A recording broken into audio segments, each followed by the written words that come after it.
안녕하세요. 오늘도 사연 살롱을 찾아주셔서 감사합니다. 저는 경기도 용인에 사는 30대 중반의 여성이에요.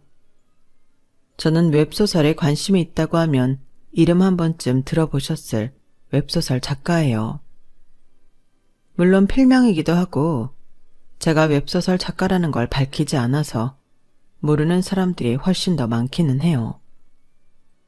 제가 대학을 다니다가 중퇴를 했거든요.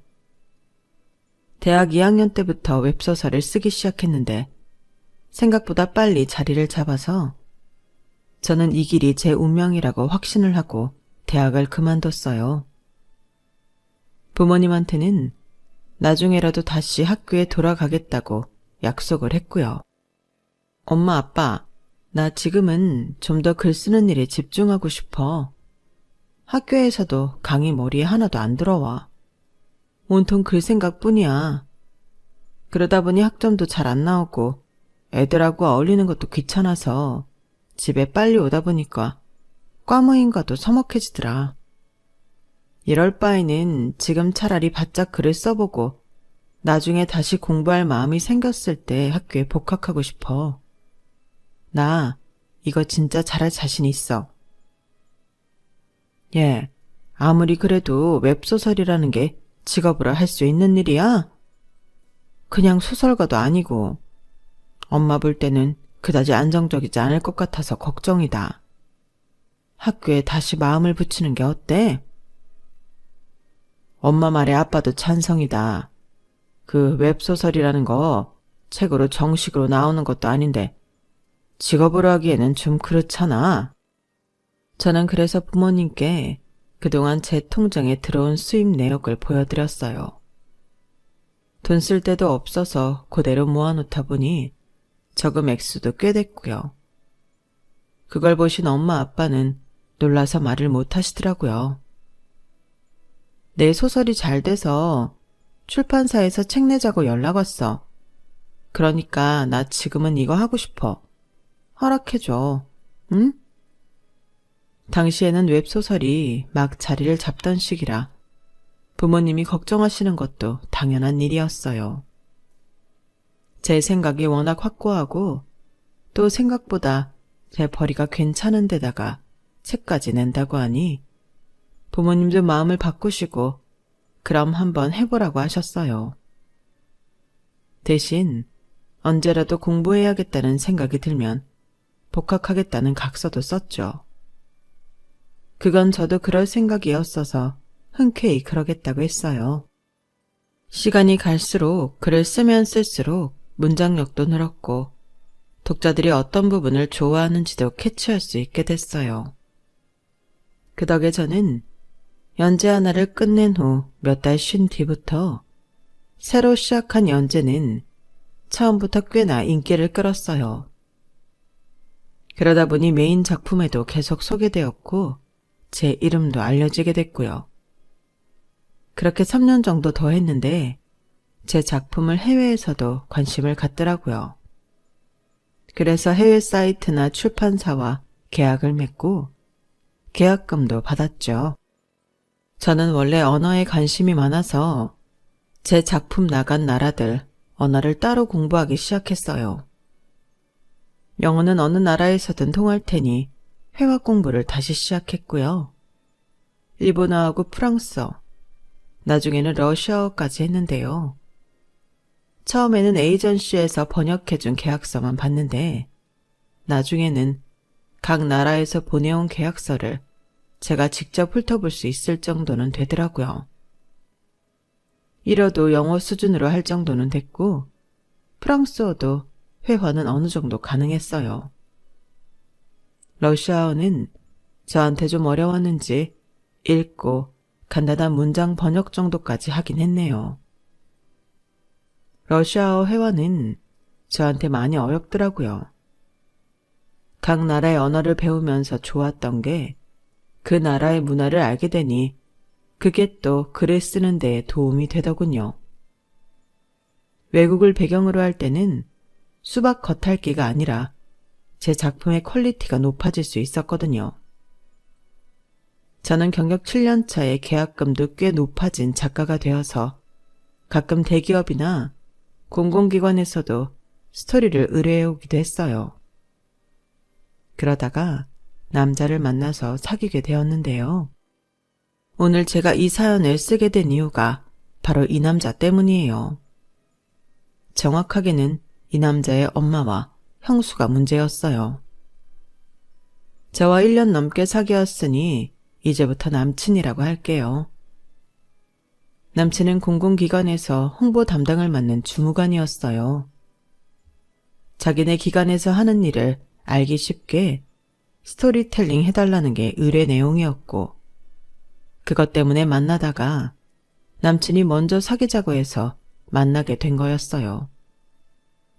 물론 저도 처음부터 인상 좋고 호감형인 남친한테 마음이 있는 상태였고요. 남친도 처음 봤을 때부터 제가 마음에 들었다고 하더라고요. 미나, 너 생각보다 훨씬 젊어서 처음 봤을 때 좀 놀랐어. 내가 다른 웹소설 작가님들도 만나봤는데 웹소설 작가님들도 꽤 나이 있으신 분들 많더라고. 근데 이렇게 젊은 나이에 이 정도로 글을 쓰고 성공하다니 미나 진짜 대단한 것 같아. 에이, 나는 대신에 대학 다니다 말았잖아. 실은 나중에 복학하려고 했는데 너무 오래 안 다니기도 했고 대학 다닐 필요성을 못 느껴서 일단 자퇴서 냈어. 나중에라도 공부해야겠다 싶으면 다시 가려고 해. 반드시 정규대학 가야 되는 건 아니니까 사이버 대학이든 방송통신대학이든 어디든 가면 되잖아. 그래, 맞아. 자기만의 고유성을 갖고 성공할 수 있는데 꼭 정해놓은 대로 정규대학 가고 졸업해서 취직하고 안 그래도 되지. 솔직히 미나, 네가 부러워. 나는 그런 재주가 없으니까 공부 빡세게 하고 공시생으로 한 3년 굴렀잖아. 미나, 너처럼 하는 게 진짜 대단한 거야. 에이, 자기 재능에 맞게 일 잘하면 다 대단한 거지 뭐. 나만 대단한가? 오빠도 3년 공부해서 된 거면 잘한 거야. 몇 년씩 해도 안 되는 사람들은 안 되잖아. 남친은 이렇게 제 일을 존중해주고 제가 택한 길에 대해서도 열린 마음을 가진 사람이었어요. 그런 사람이 제 남자친구라 뿌듯했고요. 그렇게 1년 넘게 사귀다가 저희는 자연스럽게 결혼을 약속하게 됐어요. 당연히 결혼해야 된다고 생각했던 것 같아요. 저도 그렇고 남자친구도요. 저는 남친의 어머니도 남친만큼 열릴 생각을 갖고 사고가 유연한 사람일 줄 알았는데요. 사람은 만나도 보고 이야기를 해봐야 한다고 제가 단단히 착각했었죠. 먼저 제가 남친 집에 인사를 드리러 가게 됐는데 남친은 아버지가 대학생 때 돌아가셔서 어머니가 있고 위로 결혼한 형과 형수가 있다고 했어요. 남친 아버지가 대학 교수였었고 어머니도 대학 강사를 하시다가 남친이 초등학교 들어갔을 때 일을 그만뒀다고 하더라고요. 남친 아버지가 생활에 불편한 없게 남겨두고 가신 재산이 있어서 집안 생활에는 어려움이 없었다고 했어요. 또 남친도 남친 형도 다 커서 자기들 용돈 벌어서 쓸 때라 집안에 크게 경제적 타격도 없었고요. 그래서인지 남친 집은 평범한 중산층 가정이지만 나름 꽤 돈을 쓰고 사는 티가 났어요. 가구나 가전제품들도 고급이 많았고요.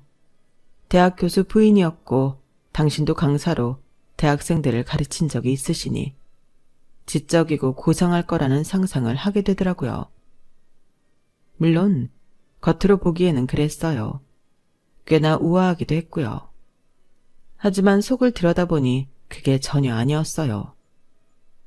남친의 형수는 한술 더 떴고요. 음악 전공을 했다는데 동네 피아노 학원에서 파트타임으로 아이들을 가르친다더라고요.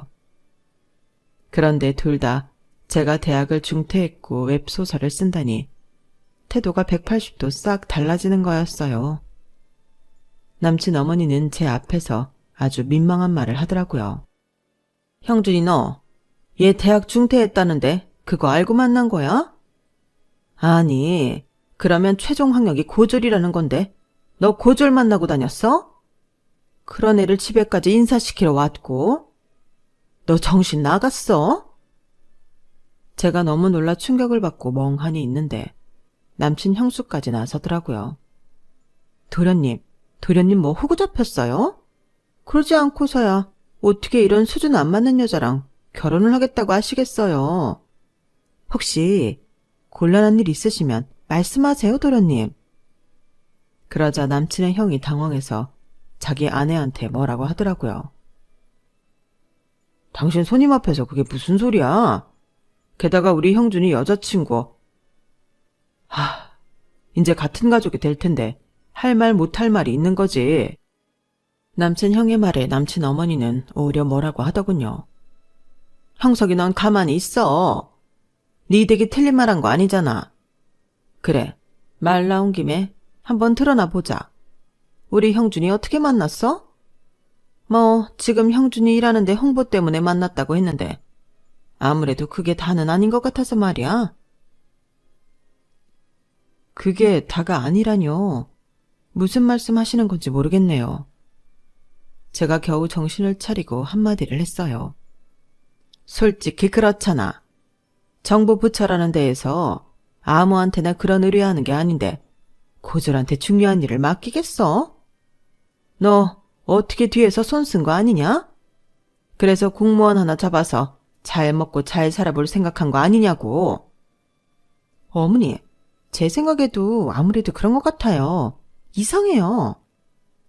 남친은 기가 막혀하며 저 대신 나섰어요. 두 분 좀 그만해요. 그런 거 아니야. 그리고 뭐? 뒤에서 손을 써? 지금 우리나라 정부기관을 뭘로 보고 그런 말을 해. 진짜 큰일 날 소리들 하네. 그만큼 미나가 유명하니까 우리가 어렵게 컨택한 거였어.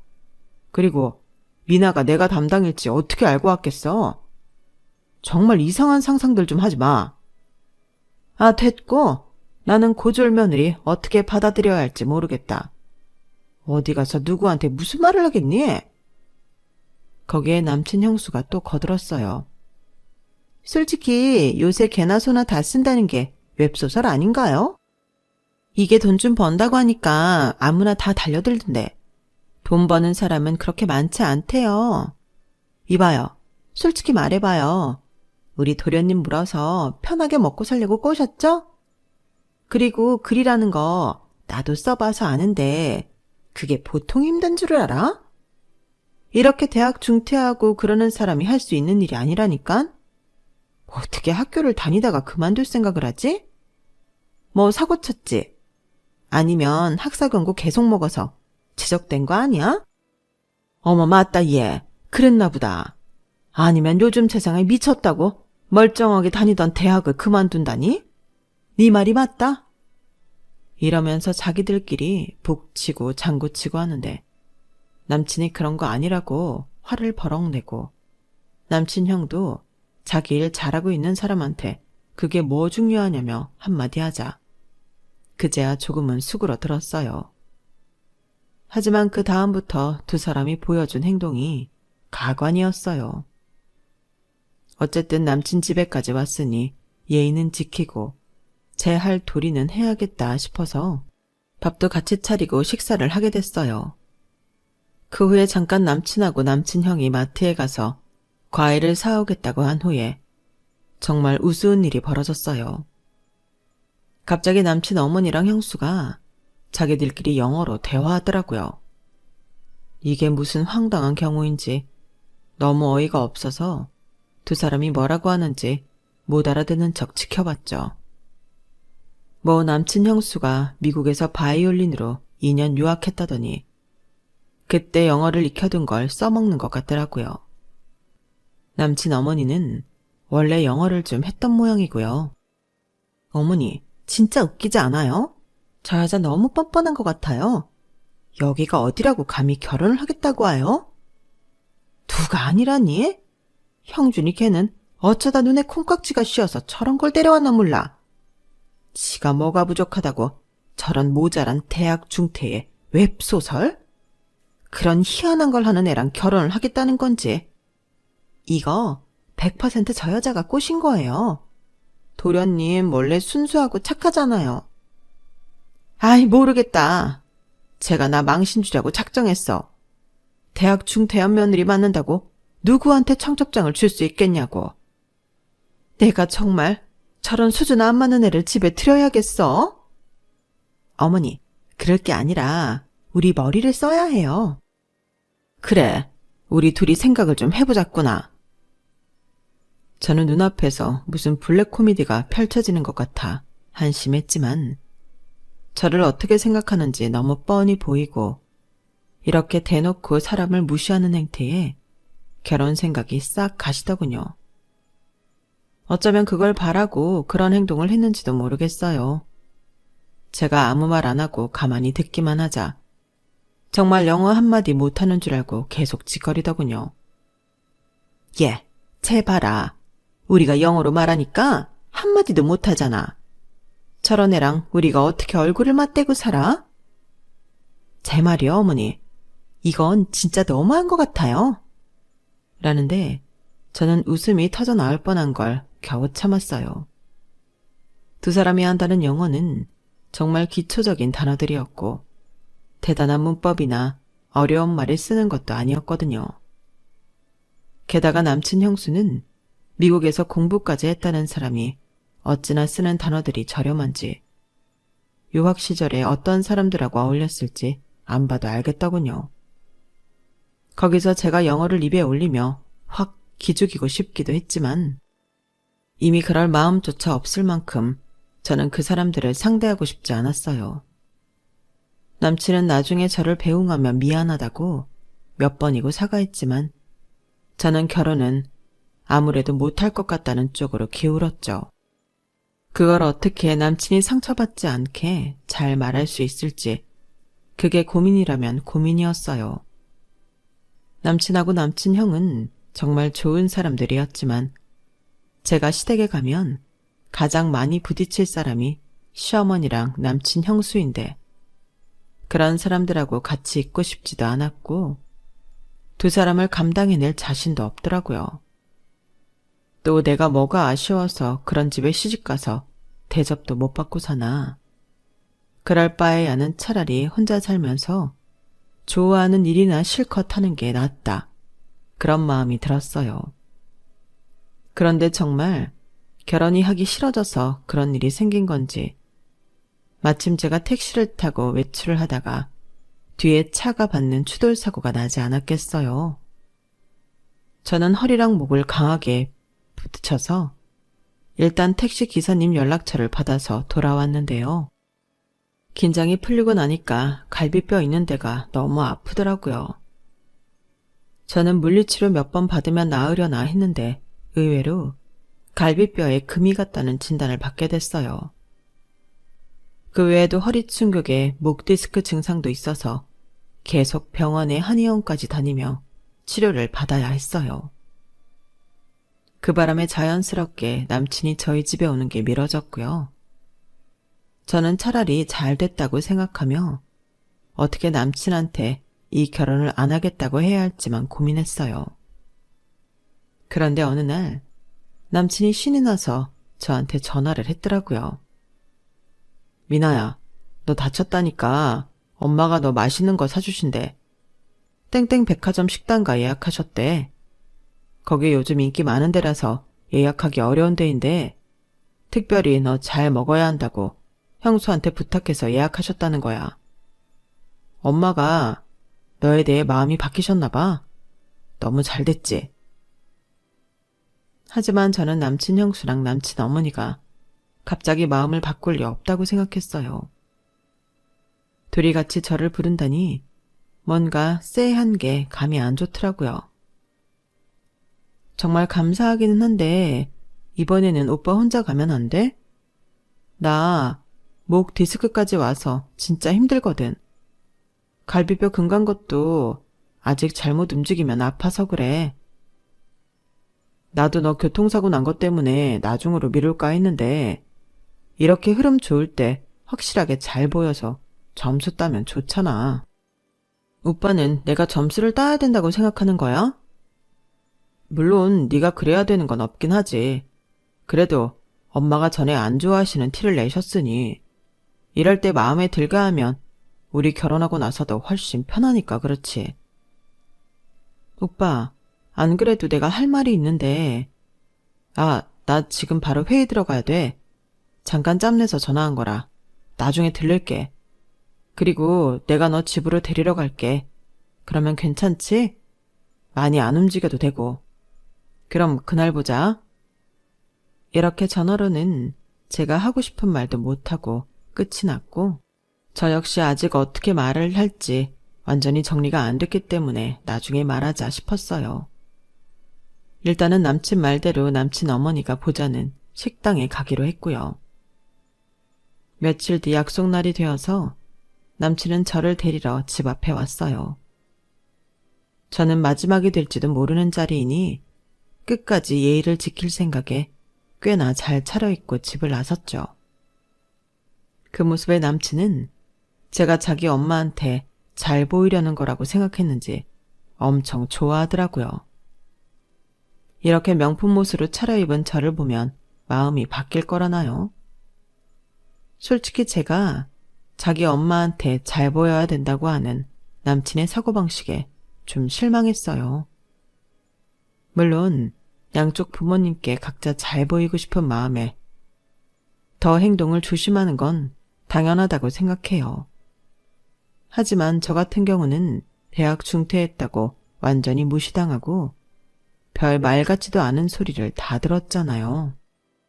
그러면 자기 엄마랑 형수가 저한테 사과도 하고 두 사람이 잘못했다는 걸 확실히 해줘야 되는데 오히려 저한테 잘 보이라고만 하니 저는 빈정상했던 거죠. 아무튼 남친이 차를 주차한 후에 잠깐 업무 때문에 통화를 하게 돼서 저 먼저 시간에 맞춰 식당으로 올라갔어요. 그랬더니 아니나 다를까 남친 어머니와 형수가 저를 보더니 바로 영어로 대화를 시작하는 거였어요. 정말 누가 봐도 우스꽝스러운 모습이었어요. 다른 사람들도 있는 공공장소에서 되도 않는 영어로 대화를 하는 한국 사람들이라뇨. 요즘 영어 잘하는 사람들이 얼마나 많은데 그게 창피하지도 않은지 저 하나 망신 주고 무시하겠다고 이게 뭐 하는 짓인지 기도 안 차더군요. 어머니, 제 저거 진짜 안 어울리지 않아요? 지가 명품으로 도배를 하고 나오면 대학 중퇴가 대졸되나요? 진짜 돼지 목에 진주 목걸이라는 말이 딱 적어두고 한 말이네. 참, 어머니 친구분들하고 문학 모임 하신다고 하셨죠? 거기서 순수 문학 하시는 소설가 초빙하셔서 소설 쓰기도 한다고 하시지 않으셨어요? 제가 볼 때는요, 어머니가 쟤보다 훨씬 잘 쓰실 것 같아요. 어머니는 대학에서 강사도 하셨잖아요. 너 아무리 그래도 저런 애랑 나 비교하지 마라. 나 교양인인 거고 쟤는 아무 품격도 없는 쉬운 글사람 아니냐. 나도 그 웹소설인가 좀 알아보니까 진짜 아무나 쓰더라. 글 한 줄 아는 것도 쓴다고 설친대요. 내가 저런 걸 진짜 며느리로 들여야 하나? 까마득하다. 어머니, 그러니까 제 지레 포기하게 만들려고 오늘 이 자리 만든 거잖아요. 그러니 도련님 올라오기 전에 얼른 말씀 시작하시죠. 그래, 아무래도 그래야겠다.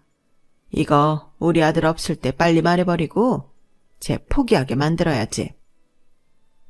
저는 잠자코 두 사람의 유치한 짓거리를 보고 있었고 이윽고 남친 어머니가 저한테 종이를 내밀며 말했어요. 이거 우리 형준이랑 결혼하면 해와야 될 혼수 목록이다. 그리고 집이랑 차도 네가 해와야 된다. 알겠니? 우리 형준이 같은 월급 따박따박 나오고 잘릴 걱정 없는 직업 가진 남자랑 살려면 적어도 그 정도는 해야지. 혼수 목록은 무슨 막장 드라마 하나에서나 보던 의사, 변호사 아들 가진 엄마들이 여자한테 내밀 법한 그런 품목들이 적혀 있었어요. 게다가 24평 아파트도 내가 얻어야 하고 자기 아들이 타고 다닐 차도 제가 사야 한다니 무슨 이런 경우가 있나 싶더군요. 네가 대학 중퇴이면서 우리 집 같은 수준 있는 집안에 시집 오려면 이 정도는 각오해야지. 이걸로도 네 학력은 커버가 안 되는 거 알아뒀으면 좋겠다. 남친 어머니 말이 끝나자 이번에는 형수가 나서더라고요. 그리고 이거 내가 오다가 책 좀 골라봤어.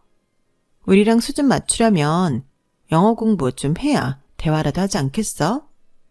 나랑 어머니 얘기하는데 지금처럼 계속 멀뚱멀뚱 쳐다만 보고 있을 거 아니잖아. 한마디라도 끼어들려면 지금부터라도 공부해야지. 대학 안 나왔으면 노력이라도 해야 되는 거야. 남친 형수가 건네는 종이백을 보니 기초 회화책에 기본 문법책이 2권 들어있더라고요. 공부는 때가 있다고 하지만 때를 놓쳤으면 늦게라도 열심히 해서 우리 수준을 어느 정도 쫓아라도 와야지. 처음에는 쉬운 걸로 공부하다가 차차 레벨을 높이면 된다. 저는 이제는 끝내야 될 때가 왔다는 마음이 들었어요. 남친 마음을 최대한 상하지 않게 하려고 고민하다가 결혼 그만두자는 말을 못한 건데 더는 그럴 필요가 없겠더군요. 그래서 제가 영어로 이렇게 말했어요. 아, 이렇게 망신을 주면 제가 결혼 안 할 거라고 생각한 거군요. 참 생각한 수준이 너무 유치해서 뭐라고 말을 해야 좋을지 모르겠네요. 저의 유창한 영어 실력에 두 사람은 눈이 동그래져서 서로를 쳐다만 보더라고요. 저는 공부를 못해서 대학을 그만 다닌 것도 아니고 제가 글 쓰는 게 너무 재미있어서 오히려 공부가 방해가 돼서 그만둔 건데 왜 제가 저에 대해 잘 알지도 못하는 사람들한테 이런 말을 들어야 되는지 모르겠네요. 제가 대학을 중퇴한 걸 빌미로 크게 한몫 잡든지 아니면 절 포기하게 만들려고 한 것 같은데 이미 나는 마음 떠난 지 오래고 오늘은 마지막이 될지도 모르는 자리니까 댁들 그나마 체면 살려주려고 이렇게 차려입고 나온 거야. 그리고 정신들 좀 차려. 요즘 댁들 같은 영어 회화 그 정도는 초등학생들도 할 거야. 쓰는 단어 수준도라며 유치해서 못 들어주겠네. 제 말이 다 끝나자 남친 어머니는 놀라서 더듬거리며 말했어요. 너 영어 할 줄 알았던 거야? 근데 왜 가만히 있었어? 저는 그제야 다시 한국말로 말을 했어요. 내가 뭐 때문에 댁들 유치한 놀이에 놀아나야 되는데요? 뭐? 유치? 하! 글쎄 어디서 영어 단어 좀 찾으면서 달달 외워온 모양이네. 그런다고 우리가 눈 하나 깜짝할 줄 알아? 라는 남친 형수를 제가 무섭게 쏘아봤죠. 그랬더니 놀랐는지 움찔하며 고개를 움츠리더라고요. 거기요. 미국에서 음대 나왔다고 했죠. 제가 미국에 있는 친구한테 좀 알아봤는데 대기야말로 2년제 대학도 다니다 말았던데요. 그래놓고 누구 보고 뭐가 어쩌고 저쩌요? 나는 내일 열심히 하고 싶어서 그런 건데 댁은 자기 할 일도 제대로 안 한 거잖아요. 하긴 그렇게 놀기나 했으니 영어 단어 쓰는 수준이 무슨 유치한 초딩들 수준이지. 뭐야? 너 말 다 했어? 아니, 다 안 했어. 그리고 저는 그때부터 일본말을 시작했어요. 나는 이런 말도 안 되는 허세 부리는 집안에서는 못 있겠으니까 그런 줄 아세요. 저 이 결혼 안 합니다. 그러자 일본말을 하나도 모르는 두 사람은 입 꾹 다물고 쳐다만 보더라고요. 저는 내친 김에 같은 말을 프랑스어로도 했죠. 아니 너는 우리를 얼마나 우습게 봤으면 그렇게 외국어를 할 줄 알면서 가만히 있었던 거야? 우습게 본 건 제가 아니고 그쪽 아닌가요? 그때 남친이 식당에 들어와 우리 자리를 찾았고 저는 남친을 보자마자 파혼을 선언했어요. 오빠, 미안해. 내가 정말 오빠 상처 주기 싫어서 어떻게 말해야 하나 고민만 하다가 시기를 놓쳤거든. 그래도 오늘만큼은 내가 예의를 지키려고 이렇게 차려입고 나왔는데 오빠 형수랑 어머니는 나 같은 사람한테 이런 옷은 돼지 목에 진주 목걸이라고 하더라. 그리고 오빠랑 결혼하려면 내가 24평 아파트도 하고 오빠 타고 다닐 차도 새로 사고 혼수도 무슨 의사 변호사한테 시집가는 것만큼 해와야 된대. 미안한데 나는 내가 소중해. 나를 이렇게 우습게 보고 대학 중퇴했다는 이유로 계속 영어로 대화하면서 내가 못 알아들을 거라고 생각하고 험담하는 사람들하고는 같이 못 살 것 같아. 그러니까 오빠도 이쯤에서 마음 접어. 이렇게 통보하게 돼서 미안해. 제 말에 남친은 굉장히 놀랐어요. 그리고 자기 엄마가 줬다는 홍수 목록을 보더니 얼굴이 일그러지더라고요. 대체 두 사람 왜 그러는 거예요? 미나가 어떤 사람인지 알기나 해요? 두 사람이 하도 난리쳐서 말할 타이밍을 놓쳤는데 형수, 웹소설 자주 읽는다고 했죠? 땡땡이라는 작가 알아요? 알죠. 그럼요. 나 종이책도 다 샀는데요. 땡땡이 바로 미나예요. 미나 소설은 벌써 몇 개국으로 번역돼서 나가고 있고 앞으로도 계약이 줄줄이 있는 작가라고요. 남친 말에 남친 형수는 너무 놀라서 들고 있던 컵까지 떨어뜨렸어요. 어머 세상에, 진짜요? 땡땡이 정말 저 아가씨 도련님 여자친구라고요? 아니 어떻게 이런 일이. 예, 그건 말이 안 되잖아. 그럼 이름이 왜 미나가 아닌 거야? 제가 너 속인 게 분명하다. 저는 너무 어이가 없어서 깔깔 웃음을 터뜨렸어요. 아니, 연예인들도 예명을 쓰고 소설가들은 필명 쓰는 사람이 얼마나 많은데요. 문학 모임에 초빙한 소설가는 그런 것도 알려주지 않았나 봐요. 그리고 요즘 영어하는 게 뭐 그리 대수해요. 여기서 두 사람이 한 짓이 얼마나 우스운지 다른 사람들한테 좀 물어보시고요. 세상을 넓게 보고 사세요. 얼마나 우물한 개구리로 살면 요즘 실정도 모르고 그러고 살아요? 제가 이런 말을 하는 새에 핸드폰으로 저를 검색해보던 남친 형수는 갑자기 비명을 꽥 질렀어요. 어머, 맞네. 여기 인터뷰하면서 사진 나왔던 게 있네. 땡땡이 도련님 여친 맞네. 어머, 진작에 알려줬으면 이러지 않았을걸. 이제는 그런 것도 내 탓하는 건가요? 반성이라는 건 진짜 모르네요. 남친 어머니도 형수 핸드폰에 나온 제 인터뷰 기사와 사진을 보더니 그제 얼굴이 새파래지며 어쩔 줄 몰라 하더군요. 자기들이 너무 저를 몰아붙인 데다가 저한테 유치하게 영어 기본 문법 책하고 회화책까지 줬으니 할 말이 없었던 거죠. 그럼 저는 제 뜻은 다 전달한 것 같으니 이만 가볼게요. 오빠 그동안 즐거웠어. 잘 지내. 나 먼저 갈게.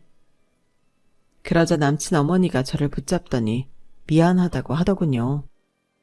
예, 우리 다시 차근차근 이야기해보자. 내가 정말 실수를 했다. 그러니 우리한테 다시 기회를 줄 수 있겠니? 이번에는 내가 정말 잘하마. 맞아요, 미나씨. 아니, 작가님. 제가 정말 큰 실수를 했어요. 우리 도련님은 정말 괜찮은 사람이잖아요. 저나 어머니 생각하지 말고 도련님만 보고 결혼하세요. 네? 싫은데요.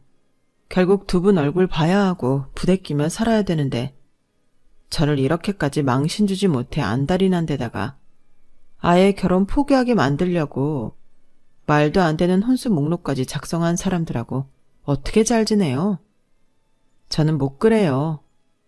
제가 뭐가 모자라서 두 분을 보고 살아야 하나요? 저랑 오빠에게는 결혼의 인연은 없다고 생각하려고요.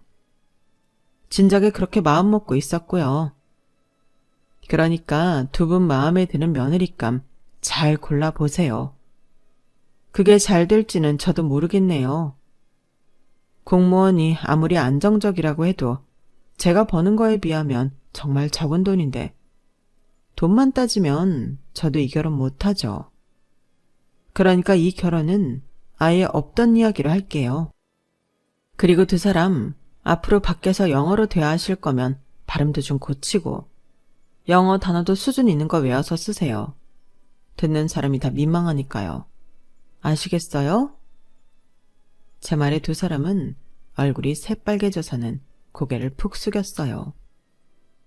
남친은 화가 나는 걸 꾹 참으며 자기 엄마한테 이러더라고요. 엄마 때문에 내 결혼까지 깨진 거 나 두고두고 기억하고 있을게. 진짜 사람 창피하게 이게 뭐 하는 짓들이야? 도련님, 그러지 말고 저 아가씨, 아니 작가님 잡아요. 우리가 언제 저런 잘나가는 작가님 다시 보겠어요. 됐어요. 형수가 결혼해요? 내가 하지?